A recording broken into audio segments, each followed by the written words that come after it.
कर्नाटका गुलबर्गा शहर में traffic police station sub division 1 की जानिब से ट्रैफिक रूल्स की तशहीर प्रोग्राम मुनक्किद किया, जिसमें शहर के ऑटो ड्राइवर्स को बुलाकर उन्हें ट्रैफिक रूल्स समझाए गए। किस तरह से ऑटोस को चलाना चाहिए। ट्रैफिक डीसीपी इस्माइल साहब ने मीडिया के नुमाइंदों से बात करते हुए कहा कि जो कोई भी हो, अगर वो ट्रैफिक रूल्स को तोड़ता है तो उस पर जुर्माना आयद किया जाएगा। ई अदालत का निज़ाम गुलबर्गा शहर में जल्द कायम होने की बात कही।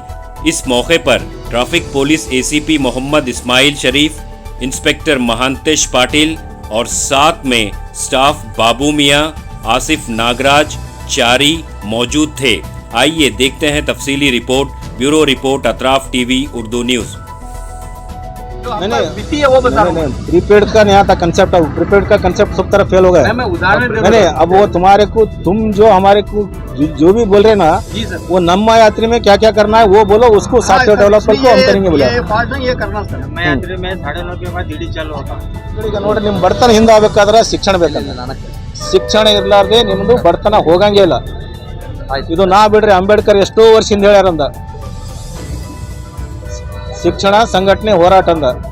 ಇವು ಮೂರರಿಂದ ನಿಮ್ಮ ಲೈಫ್ ಉದ್ಧಾರ ಆಗ್ಬೇಕಂದ। ನೀವು ಶಿಕ್ಷಣ ನೀವು ಮಾಡಲಿಲ್ಲ ನಿಮ್ಮ ಮಕ್ಕಳಿಗೆ ಅಂತಂದ್ರೆ ಅವಕ್ಕೇನದ ನೀವು ಜೀವಂತ ಏನದ ಕುತ್ತಿಗೆ ಒತ್ತದಪ್ಲೆ ಆಗ್ತದ। ಜೀವಂತ ಕುತ್ತಿಗೆ ಒತ್ತದ ನೀವು ಆಟೋ ಓಡಿಸಲೇಕ ಅವ್ರ ಸಲೇಕಾಗಿ ಒಂದು ಸ್ವಲ್ಪ ದುಡ್ಡು ತೆಗೆದಿಡ್ರಿ। ಒಂದು ಒಳ್ಳೆ ಇದ್ರಾಗ ಏನಾರ ಸ್ಕೂಲ್ದಾಗ ಅವ್ರು ಅಡ್ಮಿಷನ್ ಕೊಟ್ಟು ಅವ ಮುಂದೆ ನೆಕ್ಸ್ಟ್ ಆಟೋ ಓಡಿಸ್ಬಾರ್ದಂದು। ನೀವು ಮಕ್ಕಳಿಗೆ ಶಿಕ್ಷಣದಿಂದ ದೂರ ಆಗೋದು ಬಡತನ, ಮತ್ತು ಬೇರೆ ಎದ್ರದಿಂದ ಆಗಲ್ಲ। ಇದು ನೀವು ಬರೆದು ಇಟ್ಕೋರಿ ನೀವು ಎಲ್ಲರಿಂದ। ನಿಮ್ಮ ಮಕ್ಕಳಿಗೆ ಶಿಕ್ಷಣ ಕೊಟ್ಟರೆ ನೋಡ್ರಿ, ನಾ ಹೇಳ್ತೀನಿ ಕೇಳ್ರಿ, ನೀವು ಯೂಟ್ಯೂಬ್ದಾಗ ನೀವು ಎಲ್ಲರ ಬಳಿ ಫೋನ್ ಇರಬೇಕಲ್ಲ। ಅವ್ರ ತಾಯಂದವರು ಮುನ್ಸಿಪಾಲ್ಟಿದಾಗ ಕಸ ಹುಡುಗರು ಏನದ IAS ಆಫೀಸರ್ ಆಗ್ಯಾರಂದ, ತರಕಾರಿ ಮಾರೋರು ಮಕ್ಕಳಾಗ್ಯಾವಂದ। ನಿಮ್ಮ ಮಕ್ಕಳು ಯಾಕಾಗಲ್ಲ? ಅವ್ರಿಗೆ ಓದಿಸ್ರಿ ಸರಿಯಾಗಿ, ಅವ್ನಿಗೆ ಏನು ಬೇಕು ಕೇಳ್ರಿ ಅಂದ। ನೀವೇ ಸರಿಗಿರಲಿಲ್ಲ ಅಂತಂದ್ರೆ ಅಲ್ಲಿ ಮನೆಯಾಗ ಹೋಗೋಣ, ಫಸ್ಟ್ ನಾವು ಅಡುಗೆ ಸರಿ ಮಾಡಿಲ್ಲ ಅಂತ। ಗುಲ್ಬರ್ಗದ ಎಲ್ಲ ನಾಗರಿಕರಿಗೆ ನನ್ನ ವಂದನೆಗಳು। ನಾನು ACP ಟ್ರಾಫಿಕ್ ಇಸ್ಮಾಯಿಲ್ ಶರೀಫ್। ನಾನು ಈಗ ಸದ್ಯ ಏನದಲ್ಲ, ಈಗ ಆಟೋ ಡ್ರೈವರ್ ಅವ್ರದ್ದು ಮತ್ತು ಯೂನಿಯನ್ದವ್ರು ಒಂದು ಮೀಟಿಂಗ್ ಏನದ ಕೇಂದ್ರ ಬಸ್ ನಿಲ್ದಾಣ ಎದುರುಗಡೆ ಏನದಲ್ಲ, ಈಗ ಅವ್ರ ಜೊತೆಗೆ ನಾವು ಒಂದು ಮೀಟಿಂಗ್ ಮಾಡಿ ಈಗ ಜಸ್ಟ್ ಹೊರಗಡೆ ಬಂದೀನಿ।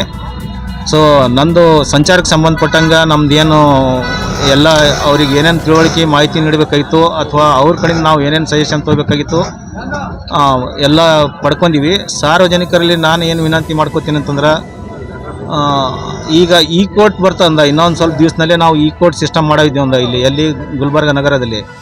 ಆ ಈ ಕೋರ್ಟ್ ಬಂದಾಗ ಏನದಲ್ಲ, ನೀವು ನೇರವಾಗಿ ಏನದ ನೀವು ಟ್ರಾಫಿಕ್ ಪೊಲೀಸರ ಹತ್ರ ಏನದಲ್ಲ ಫೈನ್ ಕಟ್ಟೋದಿರಂಗಿಲ್ಲ। ನೀವು ಏನೇ ಇದ್ರೂ ನಾವು ಅದು ಈ ಕೋರ್ಟಿಗೆ ಅಪ್ಲೋಡ್ ಮಾಡ್ತೀವಿ ಅಂದ। ನೀವು ಟ್ರಿಬಲ್ ಸೀಟ್ ಬಂದ್ರಂದ್ರೆ, ಹೆಲ್ಮೆಟ್ ಇರ್ಲಾರ್ದೆ ಬಂದ್ರಂದ್ರೆ, ಅಥವಾ ಬೇರೆ ಯಾವುದೇ ಟ್ರಾಫಿಕ್ ರೂಲ್ಸ್ ಏನದ ನೀವು ವೈಲೇಷನ್ ಮಾಡಿದಂದ್ರೆ ನಾವು ಅದು ಫೋಟೋ ತೊಗೊಂಡು ಈ ಕೋರ್ಟಿಗೆ ಅಪ್ಲೋಡ್ ಮಾಡಿದಾಗ ಈ ಕೋರ್ಟ್ ಏನದ ಚಾನಲ್ ಜನ್ರೇಟ್ ಮಾಡ್ತಂದ। ನೀವು ಈಗಾಗಲೇ ಏನದ ಸುದ್ದಿ ಮಾಧ್ಯಮದಲ್ಲಿ ಅಥವಾ ದೂರದರ್ಶನದಲ್ಲಿ ನೋಡಿರ್ಬೋದು, ಒಬ್ಬೊಬ್ರು ಏನದಲ್ಲ 15,000 10,000 ಫೈನ್ ಏನದ ಒಟ್ಟಿಗೆ ಕಟ್ಕೊಂಡಿದ್ದು। ಅದೇ ರೀತಿ ಇಲ್ಲಿ ಗುಲ್ಬರ್ಗದಾಗೂ ಆಗ್ತಾ, ದಯವಿಟ್ಟು ಏನದಲ್ಲ ಸಂಚಾರಿ ನಿಯಮಗಳನ್ನು ಪಾಲಿಸಿ ಆ ಈ ಕೋರ್ಟಿಗೆ ಏನದ ಅತ್ಯಂತ ಅಧಿಕ ಮೊತ್ತದ ಏನದಲ್ಲ ದಂಡ ಕಟ್ಕೊಳ್ಳೋದು ತಪ್ಪಿಸಬೇಕು ಸಾರ್ವಜನಿಕರಂತೆ ಸಾರ್ವಜನಿಕರಲ್ಲಿ ಮನವಿ ಮಾಡಿಕೊಳ್ತೀನಿ।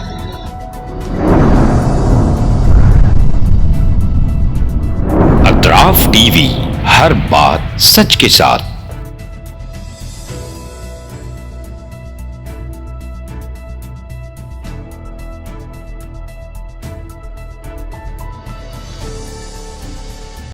इस न्यूज को स्पॉन्सर किया है theme production, creative event management, tent house events decorations, Bangalore, Chennai, Hyderabad.